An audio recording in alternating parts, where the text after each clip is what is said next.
Hey, welcome back. If you are new here, my name is Erica. I'm a professional organizer, and let's just jump right into today's video. Here are 5 tips for organizing a small bedroom. Number 1, declutter. That's always, if you've watched any of my other videos, that's always tip 1. That's what I do with every single client I have. Get rid of the things that you don't need, right?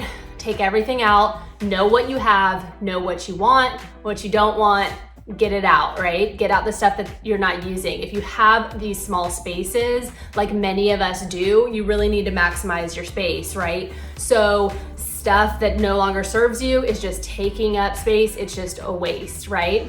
So great. Number 1, declutter.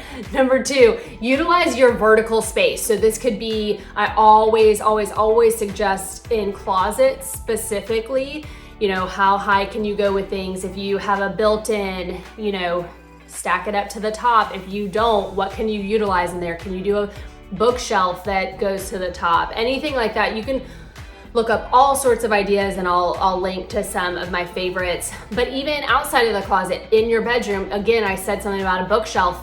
Again, how high can you have a bookshelf just in your regular bedroom space? Can you put in shelves?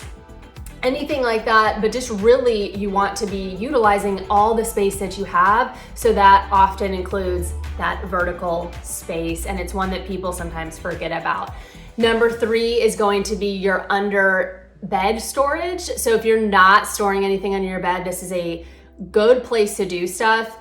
And you can get containers to put under there. That's usually the best thing to do so you can get it in and out. One thing I used to like to do is to put all my purses in a container and put it underneath my bed. Then I can easily get to them, I can see them, see which ones I need and just put it back, and then they're not taking up prime real estate. Also, you want to think about something that's easy to get in and out of, underneath your bed so that you can clean properly. You don't want to have so much stuff under there that it's kind of collecting dirt and dust, right?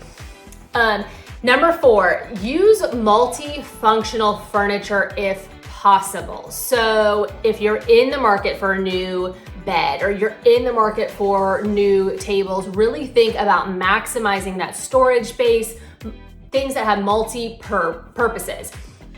For example, going back to the bed, could you get a bed that just has drawers on the bottom, instead of using additional storage to put something or an additional container to put under your bed, just get a bed that already has that built in, or a built-in thing behind your bed with shelves and stuff like that.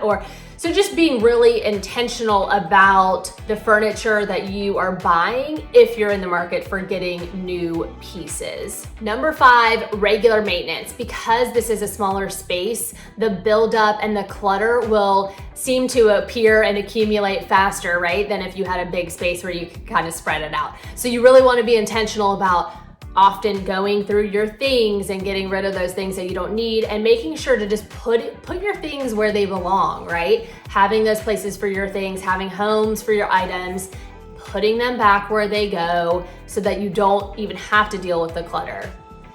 Let me know if you have a small space and you have utilized these tips, or if you're going to, let me know how it goes. Stay tuned each week for new videos, and I'll talk to y'all soon.